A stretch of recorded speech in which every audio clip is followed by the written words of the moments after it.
Hi, I'm Ben Felder with Oklahoma Gazette, and I'm here at the Santa Fe train station in downtown Oklahoma City. Now currently this old train station serves as a stop for Amtrak, one train going out in the morning, coming back at night. But city and transit planners have a long-term plan to turn this station into a hub for commuter, rail, streetcars, and bus lines. The Association of Central Oklahoma Governments, otherwise known as ACOG, held its 2040 Vision Public Forum today at the train station, giving members of the public a chance to give their input on what types of transit, pedestrian, and cycling infrastructure they'd like to see in the region in the years to come.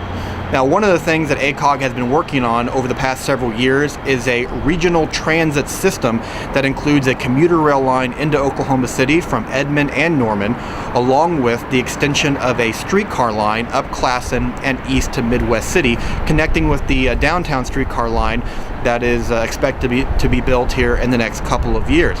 Now, some people look at this grand regional transit plan and see it as kind of a pie-in-the-sky idea. However, ACOG has put a lot of muscle behind this, a lot of engineering study, and a lot of conversations with regional leaders, not just in Oklahoma City, but in surrounding communities. And they say they are getting buy-in from the metro area that could make this system a reality in the next several years. We just finished up an 18-month study on commuter transit in the region, and what we kind of found is that about 30 miles of railroad or rail line from Edmond to Norman using commuter rail, and then an extension of the downtown streetcar out to Midwest City and Tinker Air Force Base and up Classen Boulevard to Nichols Hills area in Chesapeake, the Chesapeake campus. Based on what we've seen so far from the public, everyone's very excited about it.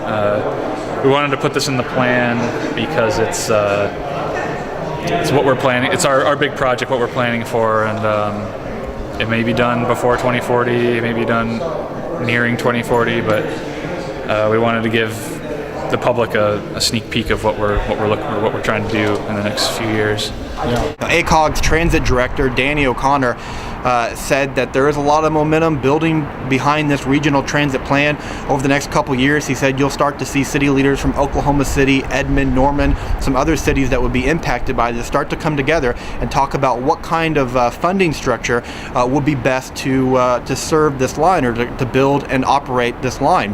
That means you could see some type of regional vote in several years over possibly a sales tax increase to pay for the commuter and streetcar lines. Now, O'Connor said that there's a good foundation in Oklahoma City already. You have the success of MAPS that voters have been willing to support a few times over the past 20 years.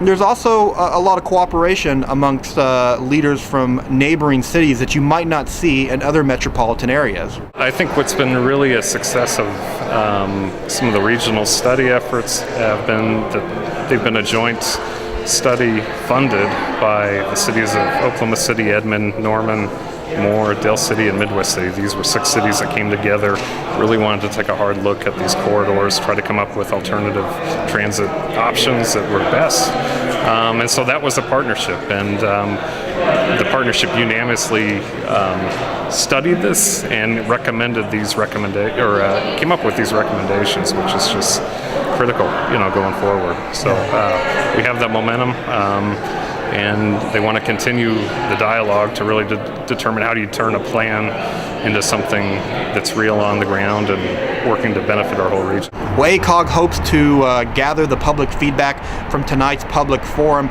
in its development of a 2040 plan that will include ideas on how to expand public transit and how to increase pedestrian and bikeability across the region.